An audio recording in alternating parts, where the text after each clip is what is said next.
I am now going to do a learn to play the master rules for Heroscape using the Marvel The Conflict Begins Heroscape box. The reason I'm doing this is because I never know what someone's first interaction with Heroscape is going to be. It could be Rise of the Valkyrie, Age of Annihilation, Swarm of the Morrow, Battle for the Underdark, or the Battle for the Wellspring Battle Box, or the Marvel set, The Conflict Begins. The difference in the Marvel set, besides the fact that it is based on an intellectual property besides Heroscape, is that they are not associated with any of the Valkyrie generals, and it's kind of its own standalone thing that uses the rules of Heroscape. So I'm just going to go through because I never know. This might be someone's first set, and I would like them to learn the rules off of a set that looks familiar to the one that they own. Now, the object of the game is to create a battlefield, choose your army, and then let the conflict begin. To win, be the first to achieve your victory condition. This video will have explanations about squad and team play. However, Marvel The Conflict Begins does not include squads or team play in its box, but the rules will apply if you use additional figures from other Heroscape expansions, because this is compatible with Heroscape proper, so I will go over that using some squads from Heroscape. First, you need to get ready to play by setting up your battlefield. To do this, choose a battlefield and a master game scenario from the Battlefield and Scenario Guide in the rulebook that came in the box, or after you've played several games, you may want to create your own battlefield and game scenario. You can also play with multiple game sets, which I can explain later. And about the army cards, in this game you'll use the master side of army cards. This is the basic, has no abilities, but as in the basic game, which I do have a video explaining the rules of the basic game, it's also the first few pages of a rulebook. Each army card features either a hero or a squad with move, range, attack, defense, numbers. But you'll notice that each card has much more information on the master side of the figures. As you play, you'll become more familiar with how all this information works during a game. I'll break down an army card for you right now. Alright, first we have the species of the figure.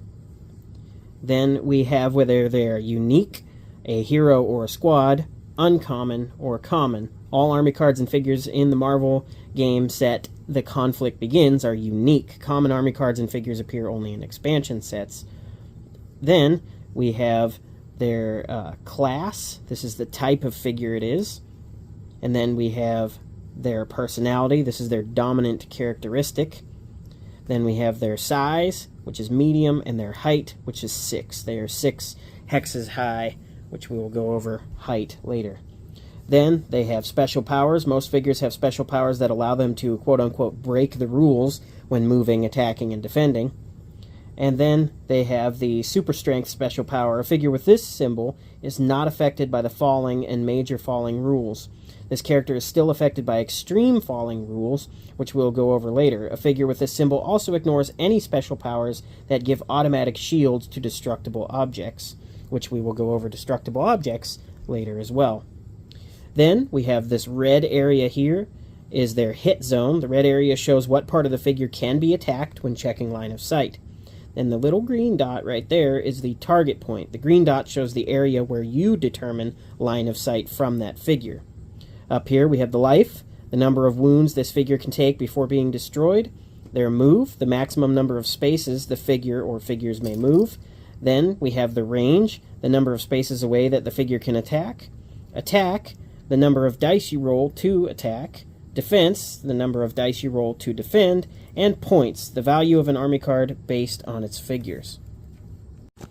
The second step to playing Heroscape is gather and place your army. For a master game scenario, you can either use a pre-made army or you can draft an army. Both ways of gathering an army will be explained. As you gather your army, make sure that the total point value does not exceed the one listed in your chosen game scenario. It can be lower, but not higher. Players don't need to have the same number of army cards. For example, you may choose 2 army cards while an opponent chooses 2 or 3 or less. And good and evil. In the master game, your army can include both good and evil figures. For example, your army may have Hulk, good, and Venom, evil. Using a pre-made army. Experienced players may know exactly which armies they want based on the game scenario, the point values, their favorite figures, Hulk, or other factors.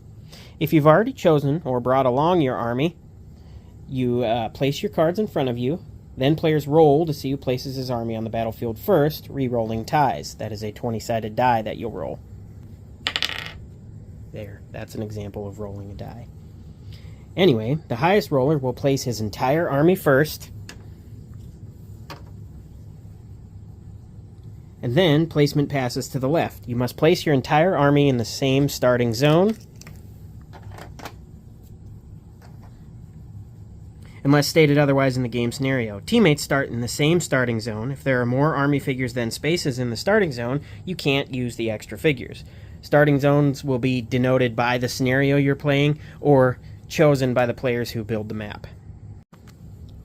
Drafting an army. Drafting is a fair and fun way for players to choose their army cards for a well-balanced game. When you select an army card, take the figures shown on the card for immediate placement on the battlefield in your starting zone before the next player selects an army card. You must place your entire army in the same starting zone. You cannot place any figures in an enemy-occupied starting zone unless stated otherwise in the game scenario. Teammates start in the same starting zone. If there are more army cards than spaces in the starting zone, you can't use the extra figures. Players will draft as follows. Both players will roll the 20-sided die, re-rolling any ties. The high roll drafts first by choosing one army card. Then, the other player will choose 2 army cards. Each player, in turn, then chooses 1 army card until both armies have been completely chosen and placed. And I did not do the example of placing, but I already did that, so I think you'll figure out how to place a figure on the board. Let's say you're playing in Clash of the Streets game scenario on the Tribeca Labs battlefield. This game calls for player 1 to gather a 530-point army card and player 2 to gather a 730-point army. And in the following example, I'll show how that goes. So in this draft example for Clash on the Streets, we'll say that player 1 will choose Iron Man to begin with and set him in the start zone. And then player 2 will say we'll choose Dr. Doom and Venom as his 2 army cards and place them in the start zone. Then player 1 chooses 1 army card, and that'll be Captain America. Puts him in the starting zone. And then back to player 2, who finishes off his point totals and chooses Abomination. These are order markers. Each player takes 4 order markers marked 1, 2, 3, and X. On each round, you'll place these on your army cards to show the order in which your figures will move and attack. These are wound markers and combat dice. Place all the wound markers near the battlefield. Place 12 combat dice that come in the Conflict Begins box near the battlefield. The combat dice are used to attack, rolling for skulls, and also defense, rolling for shields. These are glyphs. These quote-unquote random items are placed on certain spaces in several of the game scenarios as directed in the Battlefield and Scenario Guide that comes in the Marvel Conflict Begins rulebook. They grant scenario-specific special powers when a figure lands on them. In this box, they have a yellow back. And then step 3, and the most fun part of Heroscape, the battle begins. The game is played over several rounds. A round is consisting of 3 turns per player with their order markers. A round of play starts off with the round marker track if you're playing with a scenario, which this one has 12. This is a round tracker marker. And in the Battlefield and Scenario Guide, each game scenario features a numbered line where players will keep track of rounds they've played. Before starting the first round, place the black round marker on the number 1. At the end of each round, move the round marker ahead to the next number. Each round of Heroscape play consists of the following 4 steps. Number 1, place your order markers. Number 2, roll for initiative. Number 3, players take turns one at a time until each player has taken 3 turns. And number 4, move the round marker ahead to the next number. All steps are explained in the following details, starting with number 1, place your order markers. On a turn, you'll move and attack with the figures on 1 army card. Decide now which army card you'll use on which turn, then place an order marker on those cards. 1 for the first turn, 2 for the second turn, 3 for the third turn, and X is a decoy. You may place 1 or 2 order markers, or all of them, on 1 army card if you wish, if you want to use that card 2 or even 3 times. Players will place their markers at the same time. Place your markers facing you so your opponents can't see the numbers on them. Teammates can look at each other's markers. The X order marker is a decoy. You place it on your army card just to keep opponents guessing. Some special powers in games may refer to the X order marker. So now that your order markers are placed, in the round you would start with the Hulk. Your opponent would then move their number 1. Then your number 2 would be Hulk again in this case. Then your opponent, and then your number 3 would be Thanos. Now, before you start using your order markers, step 2 of a round is rolling for initiative. Both players would roll the 20-sided die, the higher roller taking the first turn. If there's a tie, players will re-roll. In cases where the roll for initiative is affected by a special power or glyph, the power applies to re-rolls as well. Glyph powers are explained in other videos or later in this video. Now, on your turn, during a round, each player will take 3 turns. Usually you'll do 3 actions on your turn in this order. Action number 1, which is mandatory, is reveal an order marker. Action number 2 is move the figures on your army card. That is optional. Action number 3, also optional, is attack with the figures on your army card. All 3 of these actions are explained in detail in the following section of this video. Starting with action number 1, the mandatory one, reveal your order marker. Start your turn by revealing your order marker for that turn, then laying it number side up on the army card. Note that later in the game it's possible that the figure on that army card will have been destroyed earlier in the round. In such a case, you would just lose the turn after revealing the order marker. Action number 2 would be move the figures on your army card. Now you may move any or all figures on your chosen army card if you want to, following the rules for moving each figure. First, you will check your move number, which in this case Abomination has a move of 5. You can move a figure in any direction up to the move number on its army card. For example, with a move number of 5, your figure can move 1, 2, 3, 4, or 5 spaces. Uneven terrain may limit movement, as soon you'll see. This is basic movement. 1, 2, 3, 4, 5. Now, when it comes to movement for squads, you can move a squad figure in any order, one at a time. There are 4 squad members on this army card, so all 4 of the Frostclaw Paladins could move. And they have a movement of 3.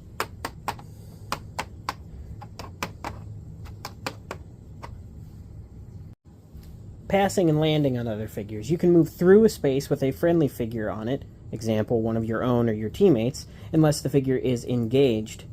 You can't move through a space with an opponent's figure on it, or end your move on a space with any other figure. So Captain America, with his movement of 6, could go 1, 2, 3, 4, 5, and he would just stop there. He could go 6, but he didn't. Moving up. When you move to a higher level, you count the side of each higher level as one space, as well as the space you land on. So for example, Captain America wants to move up here. It would cost him 1, 2, 3, 4 to get up to the top there. If your figure can't move enough spaces to reach the top of a ledge, then it can't move there. So he does have 6 movement, so he was here, 1, 2, 3, 4, 5, 6. Now a couple of notes when moving up. Height limit. A figure cannot move up a number of levels equal to or higher than its height number all at once. Captain America only has a height of 5, so this would take 6 movement to get up there. He couldn't go up there in 1 move. He could make the move if he was tall enough, but he has to go another route. And a special note about glyphs is they do not add any height to the spaces that they are placed on. So Captain America goes 1, 2, 3, 4, 5 to get up there, and captures that glyph. 0 height tiles like shadow, water, swamp water, molten lava, etc. also do not add height to the tile they're placed on. I'm not going over the rules for those in this video because none of them came in the box where the conflict begins, so those rules you can find in the sets that those tiles come in. Now, moving down, when you move to a lower level, you don't need to count the sides on the way down, but there may be a penalty for moving to a much lower level, which is called falling. So, in this example, moving down, he can safely go down 1, 2, 3, 4, 5, 6. Falling. When a figure moves down to a much lower level, it may get wounded. A fall is defined as follows.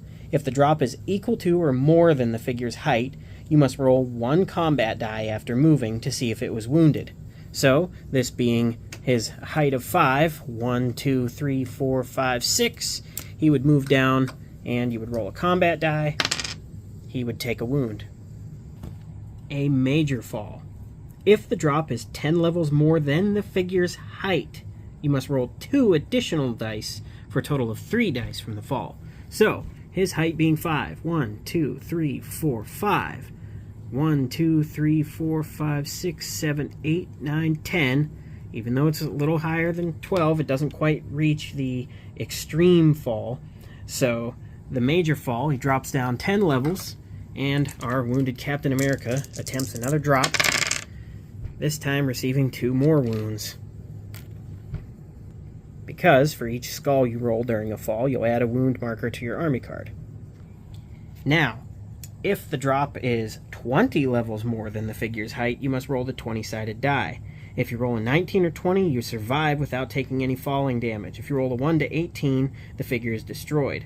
So, his height of 5, 1, 2, 3, 4, 5, 2, 3, 4, 5, 6, 7, 8, 9, 10, 11, 12, 13, 14, 15, 16, 17, 18, 19, 20. There's the threshold for the extreme fall. 21, 22, 23, 24, 25, 26, 27, 28. So it doesn't matter any higher than 20. You're going to do the extreme fall. So our last legs Captain America here is going to jump off, and he is dead. Now, remember, Hulk being much cooler, infinitely stronger, and a tougher character, takes no falling damage. He takes no major fall damage. However, he still must roll for extreme fall damage. So, if the Hulk was to move down, we survive because Hulk is the strongest one there is. Easy. Side note, I'm really glad that that worked out because it would have been lame to set all that up and have him die. Overhangs. An overhang exists when one or more tiles are above another tile or a floor piece with a space in between. Figures that are small enough to do so may move under overhangs. For example, Captain America can fit under there, so he can move under the overhang. Abomination cannot. Figures can also move up onto low overhangs. When you move a figure up onto a low overhang, you'd count the nearby support tiles. For example, Thanos wants to move up there, you'd count the nearby support tiles, so that'd be 1, 2 to get up there. That's a low overhang. Keep the base on the space. When you end a figure's move, make sure its base lies flat, and it's on that space only. No part of its base may overlap onto another space or the area between spaces. Tight quarters. Some battlefields have narrow passageways, walls, and overhangs that may limit the movement of some figures. A figure can't move through or onto a space that it could not fit completely into. So Hulk would have to go around. Engagement rules. A figure becomes engaged when it moves adjacent to an opponent's figure. Adjacent exception. Most of the time, if a figure is next to another figure, they are adjacent. There are some exceptions to that.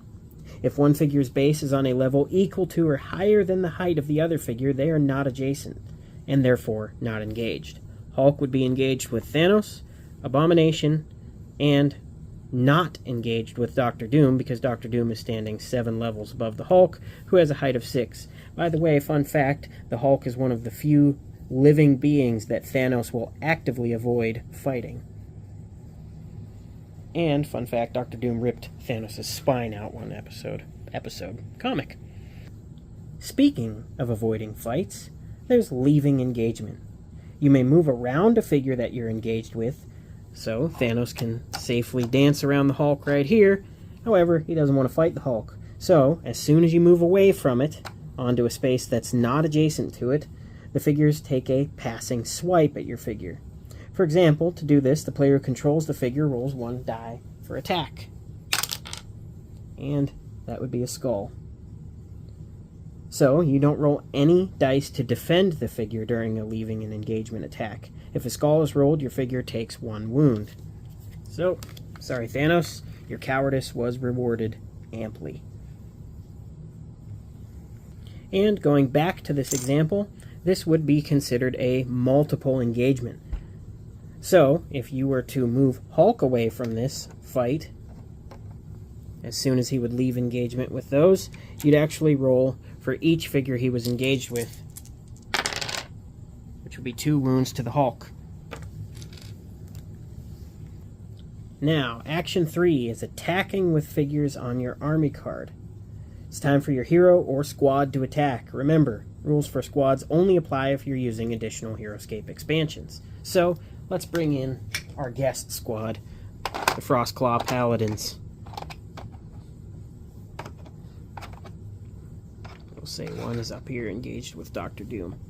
Okay, so who can attack? Any figures on your chosen army card within range and with a clear line of sight can attack. If no figure on your army card meets these 2 exceptions, you can't attack. Looking for hidden figures, and at any time feel free to walk around the battlefield and take a look for hidden figures. For example, right here, nobody would know Red Skull and Venom are hiding behind the wall. So, behind walls, raised terrain areas, and stuff, you may find figures. As you do this, other players may want to shield their order markers so that the player who's wandering around the table can't see them. Before attacking with a figure, check the range and line of sight as follows. I'll use Silver Surfer here for this example. So, first you'll check range. Silver Surfer has a range of 4. A targeted figure must be within the attacking figure's range.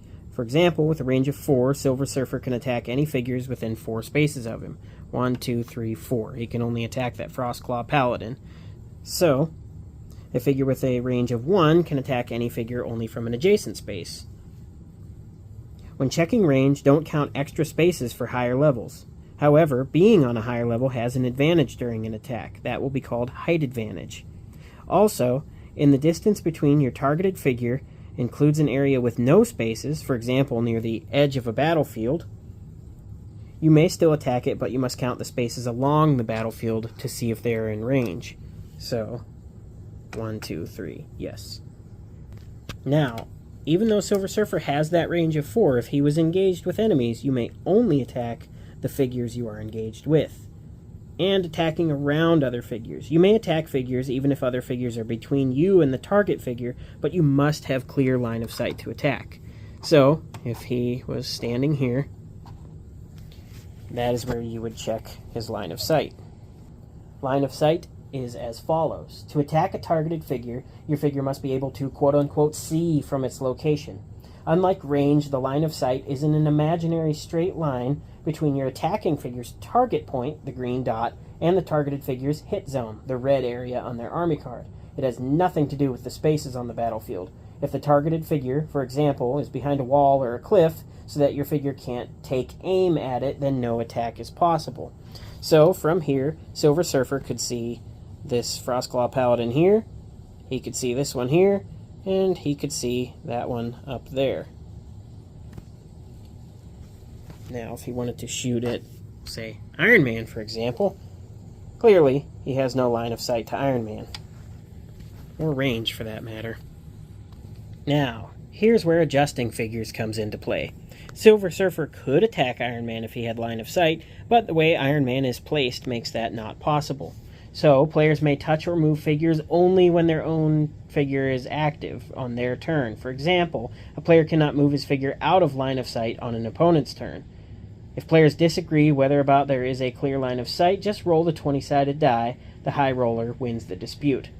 So, if we wanted to shoot Iron Man from here, we could not. However, if Iron Man had just been placed a little differently, we have that line of sight between the Frostclaw Paladin's arm and Abomination's leg, and we could see Iron Man's leg, which according to his army card is a shootable area. So, you would hope that your opponent did not place your figure in such a way, his figure in such a way that it doesn't happen. Attacking. The figures on your chosen army card can attack one at a time in any order. Each figure can attack only once, but different figures can attack the same opposing figure. Note, some figures have special powers that allow them to attack more than once, and remember, rules for squads only apply if you're using additional Heroscape expansions. Before attacking, consider height advantage, special powers, glyphs, the you snooze you lose rule. If you forget to do this, tough luck. Maybe next time you'll remember. And height advantage is this. We'll say Dr. Doom is attacking. If the base of one figure is higher than the base of the other figure, no matter what their actual size or height, the higher figure has what is called height advantage and rolls 1 extra die. If the base of the higher figure is 10 or more levels higher than the height of the lower figure, the higher figure rolls 2 extra dice. So, in this example, Dr. Doom attacking this Frostclaw Paladin with his normal attack of 5 would get an extra combat die for his roll because he has height advantage. That's not enough space to determine if that was good or bad. But if he was defending, he would also get an extra die to his defense of 6 because he has height advantage there. Now, just as an example for that 2 extra die, the Frostclaw Paladin has a height of 6, so he is actually 1, 2, 3, 4, 5, 6. There's the Frostclaw Paladin's height. 1, 2, 3, 4, 5, 6, 7, 8, 9, 10. So he would be 10 levels higher than the height of the other figure. The base does not come into factor when you're looking for the 10 levels or higher. So Silver Surfer with his base attack of 4 would then get 2 extra for his roll, which was a terrible roll. Nice shot, doofus. Special powers and special attacks. Many figures have special powers or abilities that help them move, attack, defend, and more. You would check your figure's army card to see what special powers or abilities, if any, your figure can use. If your army card includes a special attack, you may use this attack listed instead of attacking normally. So, this would be Stomp Special Attack. All special attacks will have special attack in their text. If it's something that affects your combat dice or your defense dice or whatever that does not have special attack in it, then that will be in addition to the normal dice that you roll, and it can be affected by height advantage. So to carry out this step, you would announce which figure is the attacker, Hulk, and which figure is the defender. If he was to do a normal attack against Red Skull, you would announce that. So you'd check the attack number on your attacker's army card, which in this case would be 6, and you would add any extra dice for height advantage or special powers. He does not have a height advantage, however. He has Rage Smash 5. When the Incredible Hulk attacks using a normal attack, he receives 1 extra attack die for each wound marker he has, up to a maximum of 5 extra attack dice for Rage Smash. So, 6 with 2 wounds would put him at 8 dice when attacking Red Skull. Or, I could use instead his Stomp Special Attack, Range 1, Attack 3. Any figure adjacent to Incredible Hulk is affected by the Stomp Special Attack. Roll 3 attack dice once for all affected figures. Each figure rolls defense dice separately. Hulk cannot attack using his Stomp Special Attack on the same turn he uses Super Leap. So, we'll say Hulk attacks Red Skull, and that is going to be 1, 2, 3, 4 attacks, or 4 skulls rolled, so that'd be 4 incoming wounds. So every skull the attacker rolls counts as 1 hit. For every skull hit the attacker rolls, the defender must roll at least 1 shield to block it. Important, for attack rolls, the attacker only counts skulls. For defense rolls, the defender will only count shields. So, Red Skull, with his defense of 3, must defend against 4 incoming wounds, and defends none of it, and receives 4 wounds. If the attacker rolls more skulls hits than the defender rolls shields, your attack is successful. For each unblocked skull hit the attacker rolled, 1 wound marker must be placed on the defender's army card. Life. When a figure has as many wound markers as it has life on its army card, that figure is destroyed. A figure with only 1 life is destroyed by only 1 wound. Many squads have 1 life per figure on the army card, so 1 wound would destroy 1 figure on that army card. The player who controls the destroyed figure places it on its army card. When all figures on an army card have been destroyed, the army card is out of play. Do not reveal any order markers that are on that card for that round of play. On future rounds, you can't take any turns for that card. Any order markers still on that army card come back into play and can be placed in future rounds. After you've finished your attacking, your turn is over. The player to your left then takes their turn. And in the Marvel Conflict Begins box, there was the Warehouse Ruin. The Warehouse Ruin is a barrier that figures can hide behind for protection.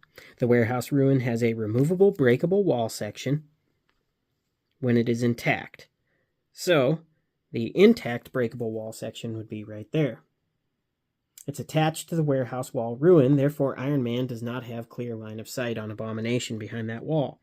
Moving over the Warehouse Ruin, Figures are not allowed to move through any warehouse ruin tile spaces occupied by a warehouse ruin or the breakable wall section, or move between any two spaces separated by a warehouse ruin. This includes moving through the warehouse ruin windows.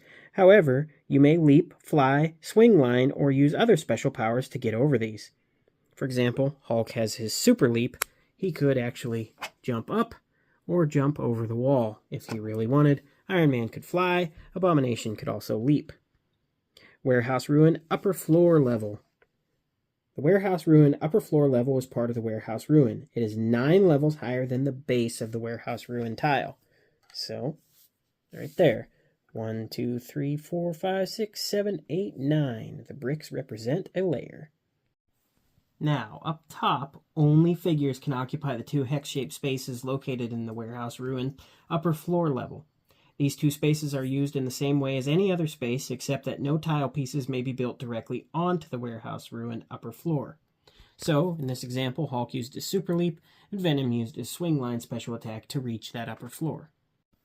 The breakable wall section. The breakable wall section of a warehouse ruin is a destructible object that can be targeted, destroyed, and removed from play. Targeting the breakable wall section. Instead of choosing a figure to attack, players may target a breakable wall section as a destructible object. Destructible objects may be targeted and attacked much in the same way a figure is targeted and attacked. To target the breakable wall section, use the hex-shaped tile space that is below to determine adjacency, engagement, or range.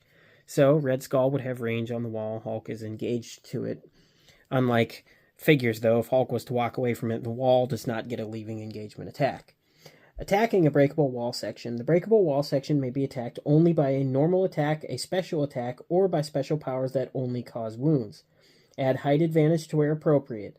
The breakable wall section may receive wounds the same way that a figure may receive wounds. The breakable wall section cannot be targeted or attacked by any special powers that may destroy it in one attack.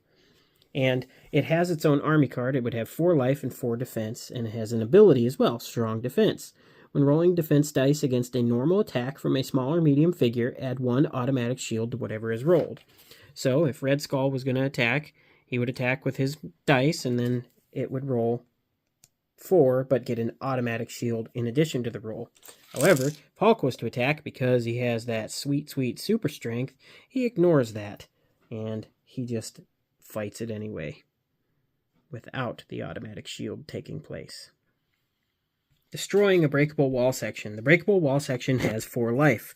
If the breakable wall section receives 4 wounds, the breakable wall section is destroyed. Remove the destroyed breakable wall section as shown in this example.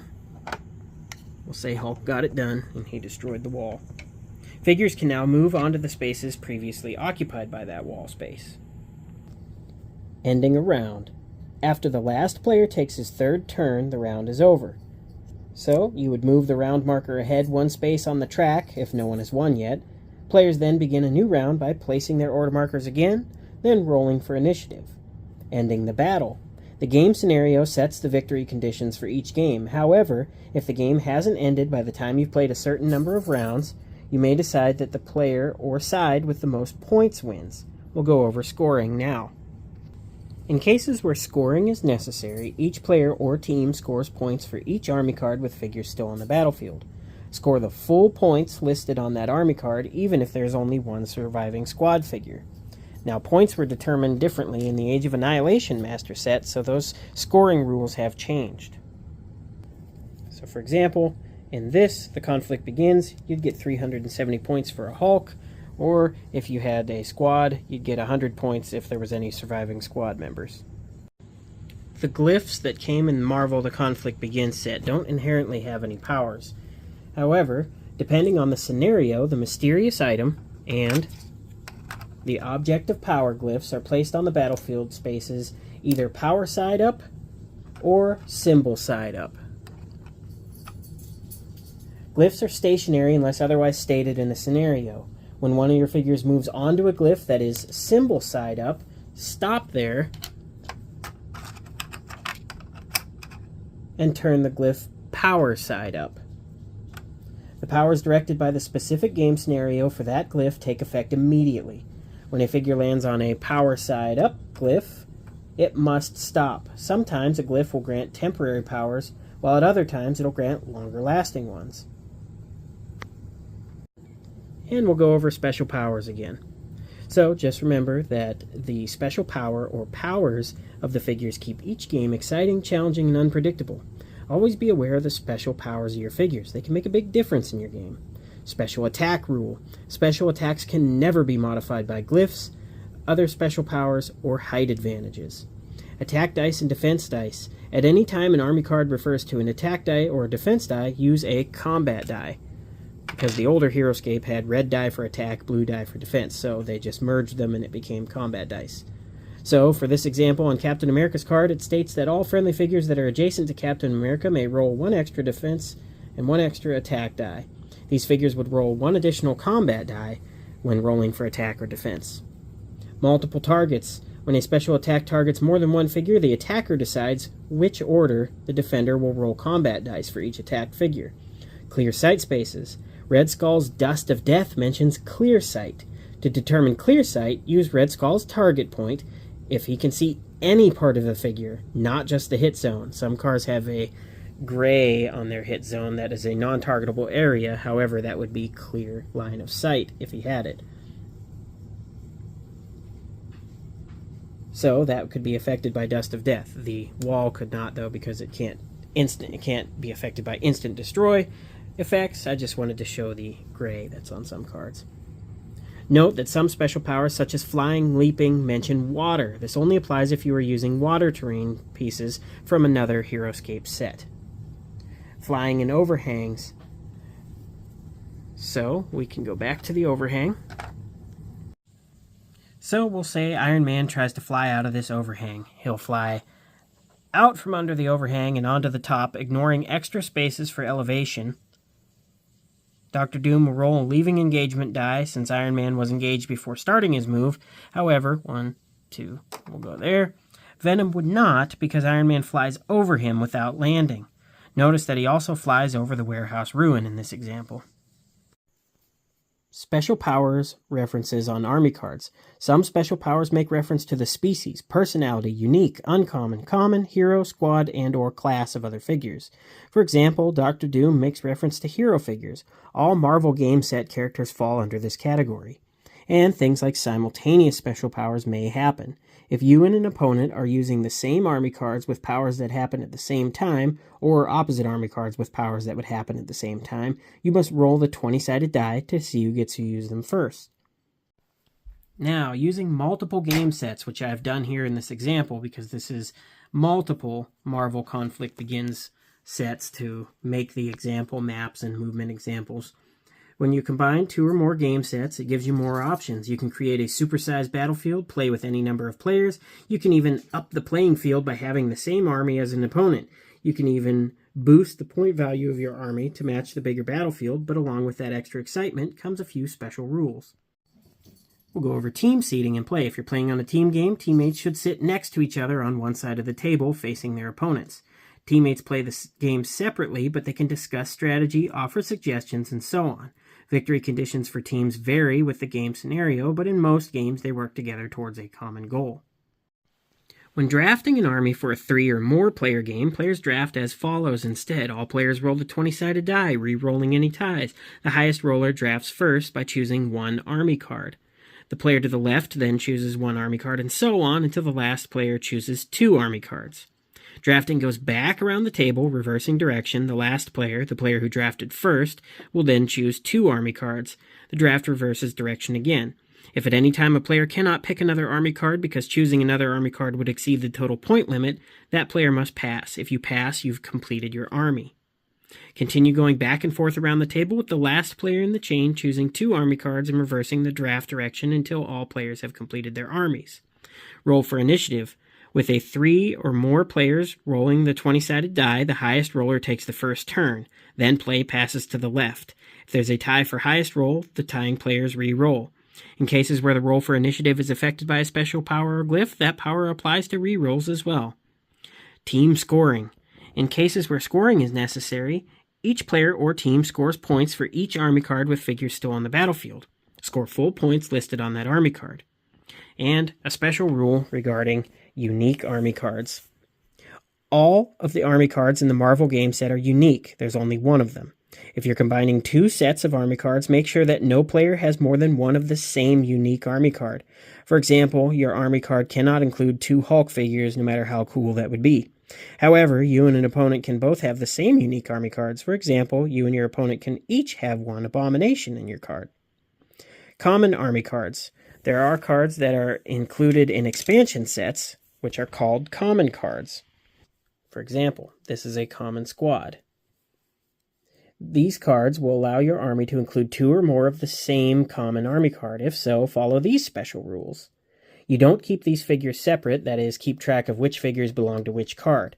When any figure on your common army card is destroyed, you may place it on any matching army card if you do not have any of these figures destroyed. If a common army card already has a destroyed figure on it, you must fill up that army card first before placing the destroyed figure on an empty army card. And if you want, you can mark your figures somehow with stickers, markers, paint, or whatever you want. And that's basically how to play the master game for the Heroscape Marvel Conflict Begins box. As you can see, during this filming, I made quite the mess with all the terrain, but Heroscape is such a rewarding game. It's awesome. I suggest giving it a chance, getting whatever set appeals to you, getting some figures, getting some friends, roll some dice, have a good time. And just a little bonus information, because I like documenting and posterity and stuff, there was a planned small expansion for the Marvel Conflict Begins master set called Reinforcements Arrive.